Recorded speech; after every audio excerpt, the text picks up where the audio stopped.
Jeremiah Smith continues to show everyone why he's one of the best wide receivers at Ohio State. You are Locked On Buckeyes, your daily podcast on the Ohio State Buckeyes. Part of the Locked On Podcast Network, your team every day. Now, I know today is April Fool's Day. Some people may think that some things that happen today on the show are fake or it's a joke. That ain't true. The things that we are saying today are real, and one of them is Jeremiah Smith is a dude. Welcome in, Buckeye fans, to a Monday edition of Locked On Buckeyes here on Monday, April 1st in the year 2024. I am your host, Jay Stevens, also the host of the Jay Stevens Podcast, and today's episode is brought to you by Gametime. Download the Gametime app, create an account, and use code LOCKEDON for $20 off your first purchase.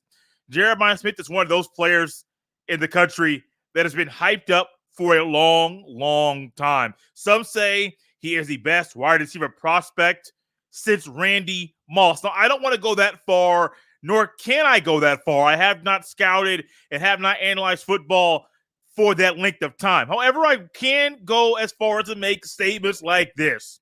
Jeremiah Smith is a dog. You make plays on Denzel Burke. You make a play right in front of Caleb Downs. You make a play on Jermaine Matthews Jr. in tight coverage. I know Matthews Jr. is not a starter, but he would have started at other schools around the country at the high major D1 level. So I do believe there's some validity to the things that we're saying today about Matthews Jr. and Jeremiah Smith.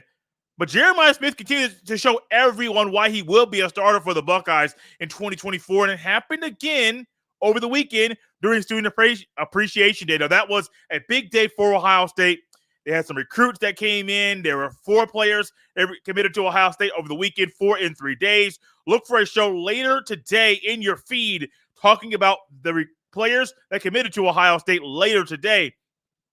Big recruiting weekend, big recruiting day. Media got a bigger window to watch, to practice. So there's a lot of big things going on, but also Student Appreciation Day is for the students. The students come in inside the Woody. They get to watch practice, get to take pictures with players. You also had former players come in, Jackson Smith and Jigba, Chris Olave, just to name a few. Marvin Harrison Jr., with a lot of players, former players, were at Ohio State on this big day. And who were some players they came to see? Will Howard, Devin Brown, Quinshawn Judkins, Trevian Henderson, Jack Sawyer, Tuimoloau, and others. But who is the one everybody's talking about? That boy wearing number 4 on the offense, Jeremiah Smith. We talk about him here with Brian Smith all of the time. They're of no relation. But we talk about him all the time on the show about, hey, what makes Jeremiah Smith so good? You've met him, Brian. You've talked to him. You have a relationship with him. What makes him so good? Why is he so different than everybody else? And there's things we get to see, we get to hear when Brian's on the show, and these things are great. They're cool. They're amazing. It's a little bit different when you're out there watching him on the field, and you're like, oh, wait, okay, he just made that play against Matthews Jr. It was a ball from Lincoln Kid Holds. It was really Matthews was there. Very good coverage by Jermaine Matthews Jr., but what do you find?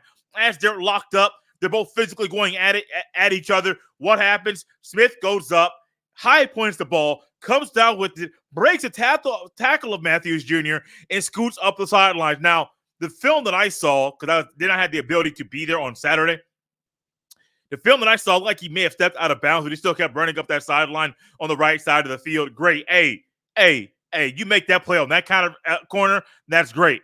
But then there was another play, and this is the one that I saw first, and I'm like, oh. It's not just the play.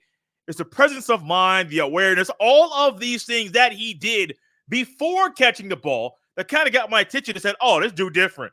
I've heard about it. Yeah, high school level, that's great. But doing it in this setting against these guys at this time with only a few spring practice sessions under your belt, 8 to be exact. Actually, this was in the midst of the 8th practice, so it wasn't a concluded practice that this was going down in. A 50-yard pass to Jeremiah Smith. The pass came from Devin Brown. It's one that, it was a go route. It was going up the right sideline.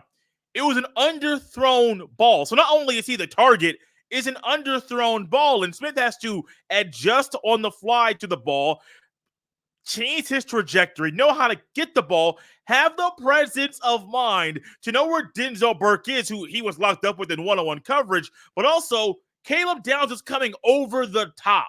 So not only is it Denzel Burke is he worrying about, but he also has to worry about and have to take account of Caleb Downs, or where Caleb Downs is coming over and where he's going to be. What happened? The underthrown ball, Smith changed his trajectory, figured out how to get the ball, where the ball was going to be. He caught the ball. Now, Burke is in good position if it's a perfectly thrown ball, but it was not. Burke did not alter and come back to the underthrown ball where he was about a yard away from Smith. When Smith caught the ball, Downs was there. So you got two guys there, one guy coming over the top, one guy you're man-to-man on, and you find a way to catch an underthrown ball. I'm not praising Brown on this throw. I am not. The other throw by Keaton Holtz, that was a better thrown ball than the one that Brown threw to Smith on this rep. But what do you find? Both situations, Jeremiah Smith makes plays. I think that's a good way to describe Jeremiah Smith so far in the limited time period we've been able to watch him play. Jeremiah Smith makes plays. And if Jeremiah Smith, as Ryan Day says, continues on the path that he is on, he will start. Now, Day right now during spring at the A practices, I understand why he does not want to come out here and say, yes, Smith is going to be a starter. I personally don't blame him, honestly. It doesn't really shock me, and I'm not really upset with that. Some people may say, oh, I'm upset or I don't like it. Okay, you can be. I am not. I understand why he has gone that way, and I respect it. I completely respect it. But when it comes to Smith right now, the opposition better watch out. Because if they don't watch out, if they don't try to figure things out, if they don't alter a few things here and there, what might happen? Hey, that boy might put you on a poster. That boy might embarrass you. He might do a lot of things out there that you might say, ooh-wee, he a dog, and he puts you on Sports Center. But you got lost. Why? Because he's that good. It's not every day a player comes into Ohio State or at any school in college, 6'3", 210 pounds, 210 plus, as a freshman, as a true freshman. It's not normal. Even if you look at other receivers around the country, guys that may transfer after year 2 or year 3, or maybe even year 1, a lot of guys don't transfer if they're 6'3" and come into the school 210, maybe 215, is solid and physically ready to go. A lot of guys don't do that,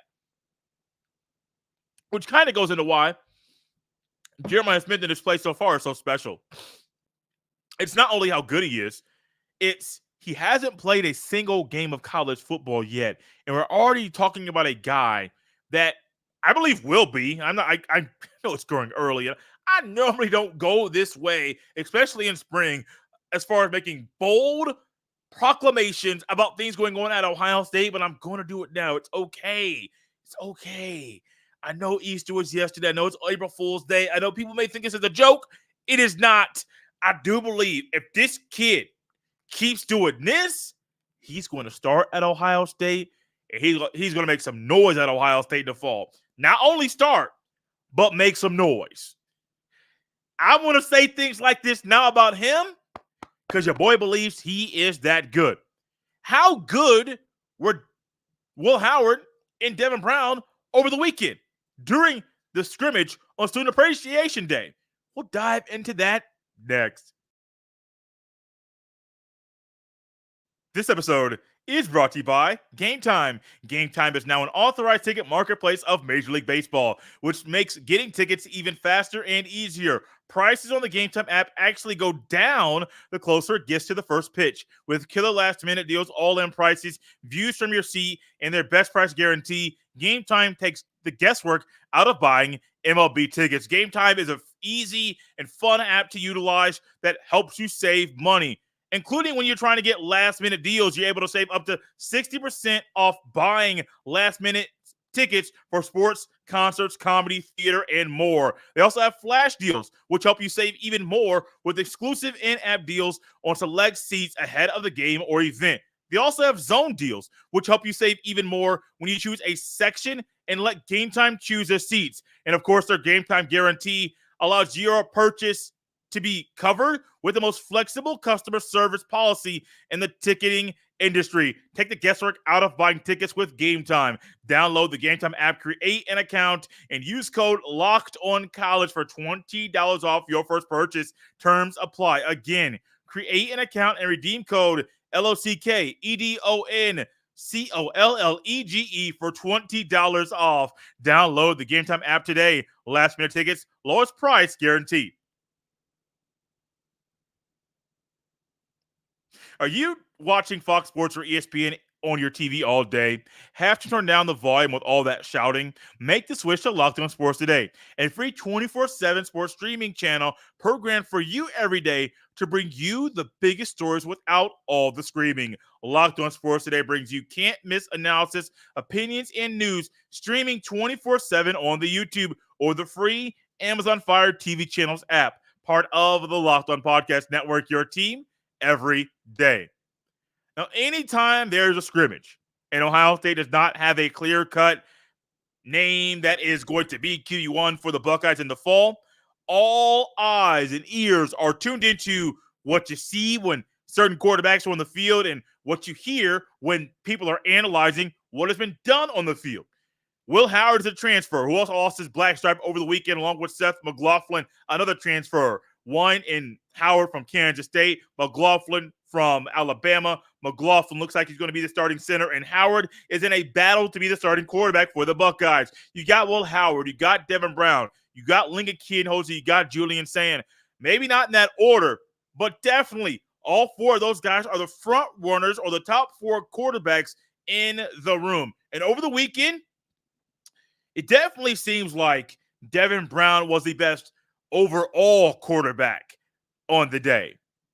That's not me saying he's going to be the guy to be the starter in the fall. I don't really have enough data right now to say that's going to happen. Haven't seen that guy play enough football to be comfortable putting him out there.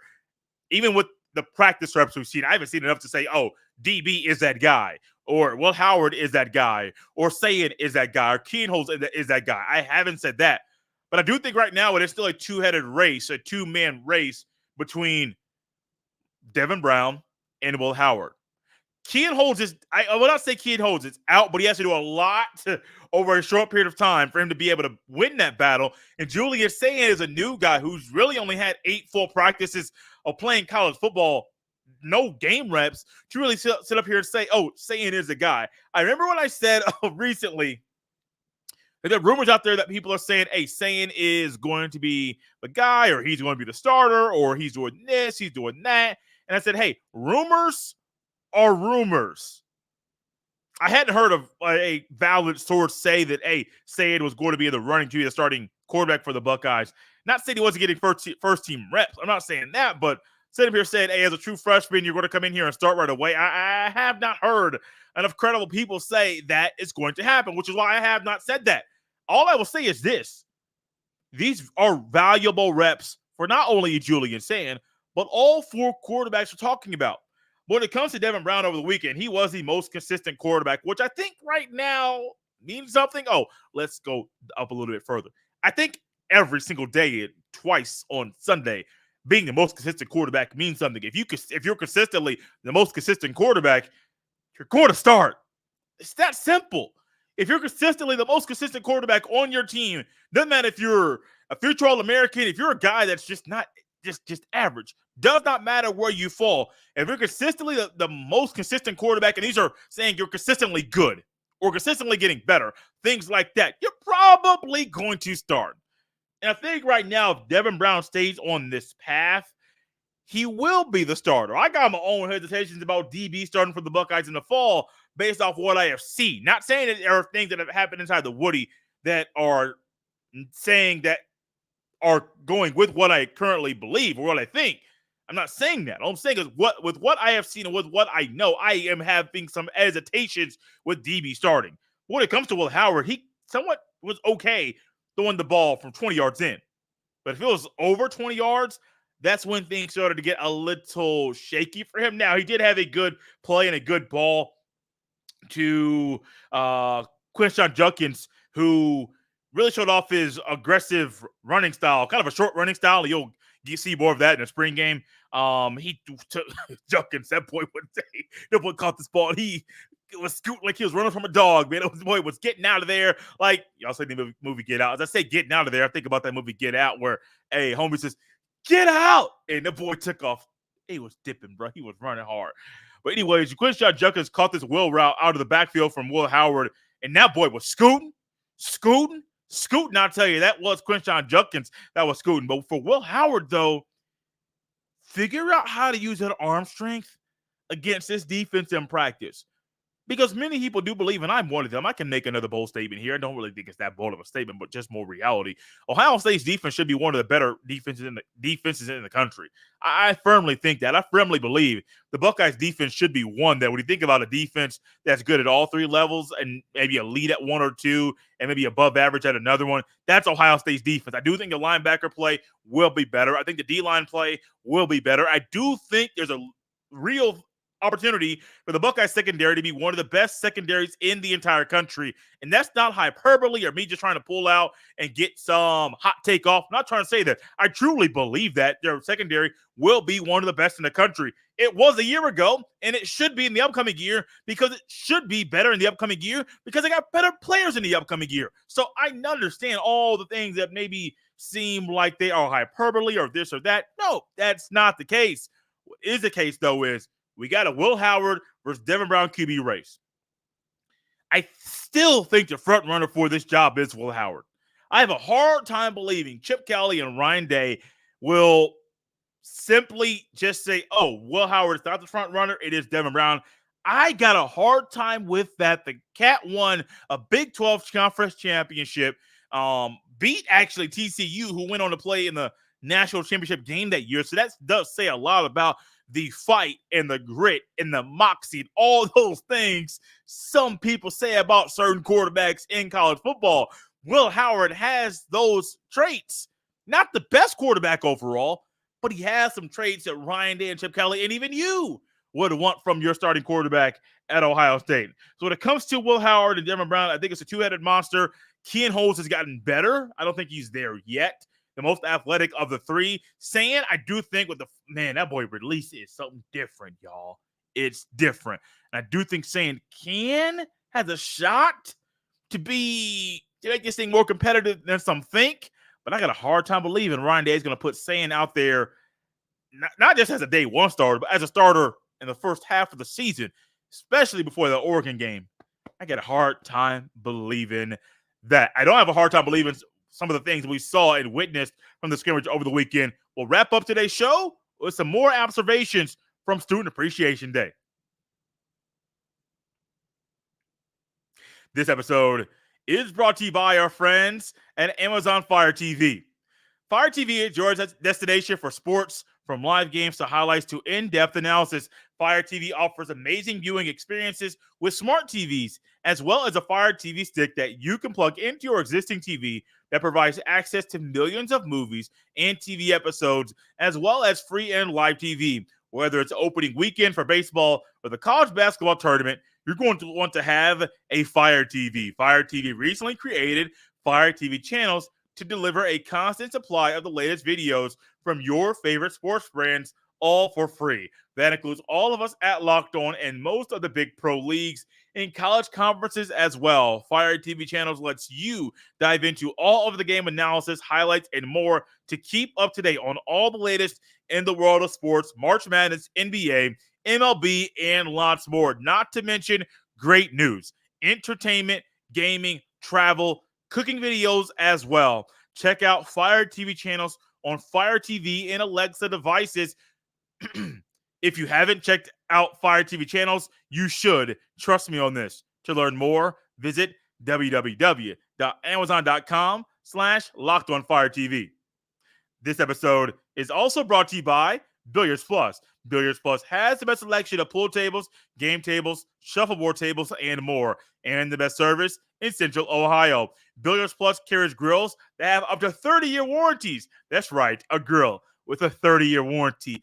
Everything you need for in-home and backyard entertainment is at Billiards Plus. And the grills, whether you like charcoal or gas or wood-fired, Billiards Plus has a perfect setup for all grillers. They are family-owned and operated. And when you talk to the staff at Billiards Plus, you No, you're talking to an expert who won't steer you wrong, no matter the season. Billiards Plus has you covered for all your indoor and outdoor entertainment needs. Kenny, Sarah, and the whole staff will always go above and beyond to give you the best customer service in the industry. Billiards Plus, visit their showroom on Dublin Center Drive in Dublin.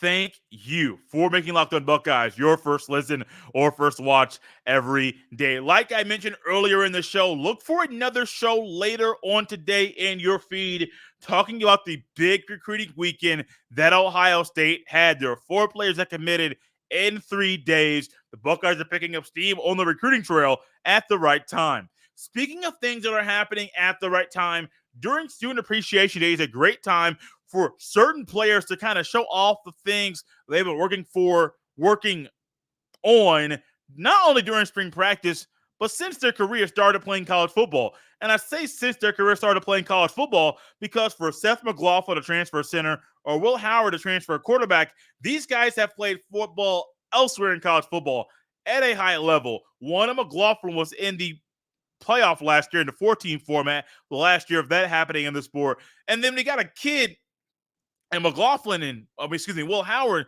who's won a conference championship. So there's a lot of good things coming from these transfers. You can add in Will Kazmarek and Quinshawn Judkins and Caleb Downs. Just think about all of those names and what they have done in college football so far. It's great. It's amazing. What did they do at Ohio State on Saturday that stuck out during the scrimmage? Now, a lot of my notes here, we talked about Judkins. We talked about McLaughlin. I'm going to talk more about the offensive line later. Talked about Howard and Brown and Kiddos and saying a lot of it has been offensive heavy so far. CJ Hicks is not an offensive player. He's been currently playing outside backer of the weak side linebacker variety, or the will, as many will call it.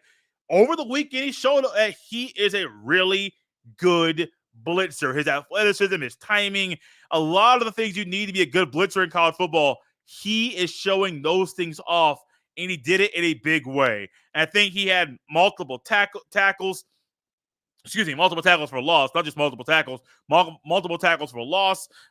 Really made some things disruptive while he was blitzing. And Ryan Day is one right now that when he's talking about CJ Hicks, talking about how fast he is, how well he is playing, and really talking about him in a way that we believe he's going to play and will play well and play big boy football for the Buckeyes in the fall. But then also Sonny Styles is one, him playing linebacker. You're curious, is he going to flash? Is he going to play? What exactly is he doing? And his transition from safety to linebacker is coming off very, very smoothly. His sideline play is great. His play to be a little bit play well on the edge, be able to defend in the flat. A lot of the things you would think he could do, he is currently doing. So hats off to Sonny Styles. It's very, very difficult to go from playing safety at that depth consistently, to go from playing about 4 or 5 yards off the line of scrimmage consistently. That is very, very, very, very, very hard. From where you're back on the back half of the defense, what you're keying and what you're looking at, and your timing is a little bit different. Things are happening a whole lot quicker when you're playing linebacker, quicker in front of you, it is, than it is when you're playing in the secondary. So for that transition to be smooth so far, I'm trying not to make that too loud. I used to clap a lot, and it used to be, I could go closer to I don't want to do that to you. I don't want to blow your ears out, but you understand. I don't want to do those things. However, I do think Sonny Styles is one of those guys that we're going to be hearing about a whole lot more. Now, Quinshawn Judkins, first time getting him in a full scrimmage like that is great. It was a good time period for him. Also, back to the offense, you got Luke Montgomery, who right now, I'm going to go over the current starting offensive line here in a second to wrap up the show. I do think Luke Montgomery is playing well. Last year, he was kind of the 6th offensive lineman when Ohio State went 12 personnel. And instead of bringing in a second tight end, traditional tight end, they brought in Luke Montgomery and an eligible receiver number. So Montgomery and Stover were sometimes 12 personnel, basically playing 6 offensive linemen and Stover at tight end, who was a really good blocker for a tight end, might I add. But Luke Montgomery playing that right guard spot did a really, really, really good job and did really good at pass protection. And there were times he walled up and he kind of stopped and slowed up Tyleik Williams in numerous one-on-one reps. So I do think that when it comes to the offensive line on the right side of the line, which is where the hesitation was, and I'm going to pause there for a reason because I needed to gather my thoughts. If Luke Montgomery continues to play well in this way, good for him. Take the job, but you got to win it. Currently, right now, the starting goal line is from the left to right. Left tackle, Joshua Simmons. Left guard, Donovan Jackson. Center, Seth McLaughlin. Right guard, Luke Montgomery. Right tackle, Josh Fryer. Many people realize that I have not been holding back on my thoughts about Josh Fryer being the starting right tackle this year. I'm not comfortable. I need to see it with my eyes. Last I saw Josh Fryer, he was not that good. Some people are saying, though, the plays he was bad led to sacks. No, there were a lot of times he just wasn't that good. I have no problem saying that. There were just a lot of times where he was a good tackle at other places, not at Ohio State. So when it comes to Josh Fryer right now, your boy needs to see more. I am not saying these battles are won and they are done. I still think McLaughlin and Carson Hinsman are battling for the center spot. However, I do think McLaughlin came here to start. Now, I'm not sitting up here saying Luke Montgomery is going to automatically be the right guard. If Hinsman is one of the best guys that can play and he can't play center, possibly put him at guard.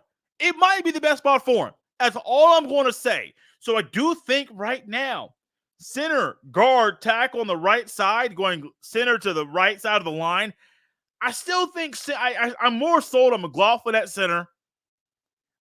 I'm not sold that Hinsman will not have a spot on this offensive line. I still think Hinsman and Montgomery are still battling. I do understand Montgomery is the upper hand right now. And I don't know if I'm sold on Fryer being the right tackle. I am not. Let me see some more reps. Let me see some in the spring game on the sample size there, which is still limited. But let me see some in that sample size to see more about how I feel about Fryer at right tackle. The one thing about Fryer is he was an Iron Buckeye for his performance during the winter workouts, which says a lot about how the current coaching staff views him. So maybe I'm sure they have seen things that I know they've seen things that I have not seen. I'm not crazy and slow enough to say that they have not. So let's see what happens before I change my opinion about Josh Fryer being a starting right tackle at Ohio State. Out of here on a Friday, y'all. Excuse me. Whoa. We went back for a little bit. Out of here on a Monday. Well, I wish it was Friday again. Have you heard the news that Locked On has launched the first ever national sports 24/7 streaming channel on the YouTube, and now it's also available on Amazon Fire TV and the free Fire TV channels app. Locked On Sports Today is here for you 24/7, covering the top sports stories of the day with the local experts of Locked On Plus, our national shows covering every league. Find Locked On Sports Today now available on the free Fire TV channels app. You can follow me on X at jstevens07. You can send all of your emails to jstevens317@gmail.com. Out of here on a Monday, not Friday. We'll see you next time.